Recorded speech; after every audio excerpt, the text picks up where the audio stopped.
Thank you, and thank you for accommodating me, and apologies I was delayed in committee. Minister, I have a couple of points. First is in the whole area of, I suppose, biodiversity and just transition and ideas around that. My own husband, about 25 years ago, was involved in pioneering the plantation of blueberries in the Allenwood and in the peatlands, and as an idea just to see, well, would they in Irish soil, and it was a great success. So there are ideas that have been out there for years, and it is great to see the embrace of all of those ideas now. Another thing that I put before South Dublin County Council as councillor there was, why weren't we planting the top of the bus shelters? And I think that we could do with a redesign of bus shelters in order to bring in the idea of additional flora in the area, and to encourage our bees, exactly as Senator Martin has said. Minister, I'm on the Housing Committee, and in that we're working our way through the Marine Planning Development Act, that big tome at the moment. And in the course of that, it has come up, I suppose, the future of green energy, the future of and the careers that are ahead there. So I have a 5-year-old. My 5-year-old talks about what she's going to be when she grows up, and part of me says to her, you're not going to decide that now, because actually we don't know what careers are going to be out there. And I find it very exciting as different experts come in and speak to us in the committee about and forecast for wind energy, for other areas of the careers that haven't yet been invented, that are going to be by the time she becomes a teenager and she goes to college, hopefully.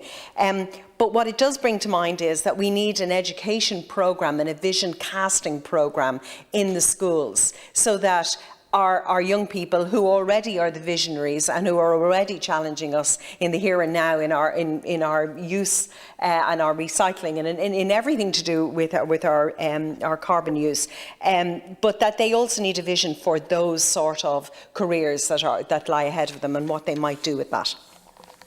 My second main point, really, Minister, is with regard to public consultation. I'm in the middle tonight. I leave here now, and after the parliamentary party, I'm on a Zoom call with a number of residents' associations over Bus Connects, because we're doing trying to get as many people informed as to what's going on. I have written to your office, I've spoken to your officials, and in that regard, I believe that the 6-week consultation period has been far too short, and that needs to be extended. We need a longer time. People, the corridors and the descriptions of them and the meetings have been for representatives only. Then those representatives have to get out and get the information out in the community. In the middle of a pandemic, that has been very difficult. Not everybody has access to the technology, and so I do believe that the period of consultation needs to be extended past the 16th of December in order to ensure that we have had full and true public consultation. In the area that I live, we have a very small area that is impacted by 3 bus corridors that close off. Of the 6 conduits into the city, up to 4 of them are now closed off. So it's one thing getting people to change how they use transport and to get onto public transport.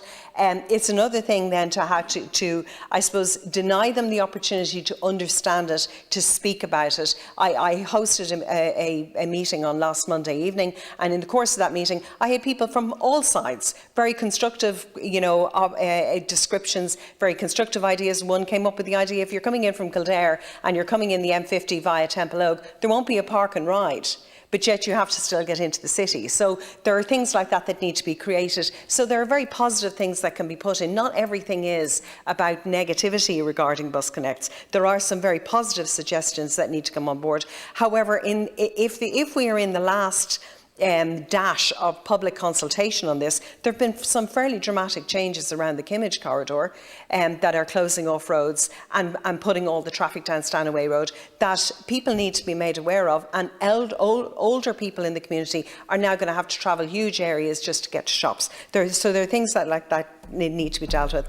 And lastly, finally, Minister, I want to thank you very much for your officials who have confirmed that the Metro feasibility study that's going on at the moment is not confined to any one route, is open to several suggestions of route, isn't having a terminus at Knockline, which is what it would appear to. However, that suggestion of that metro route being to Knockline is also repeated in the Transport for Greater Dublin area in that, so that needs to be changed in order for people to have confidence that they are being heard. But I thank you for the confirmation on that the metro is not one singular linear, that in fact the route will be decided should the feasibility study prove to be fruitful and worthwhile. So I thank you very much.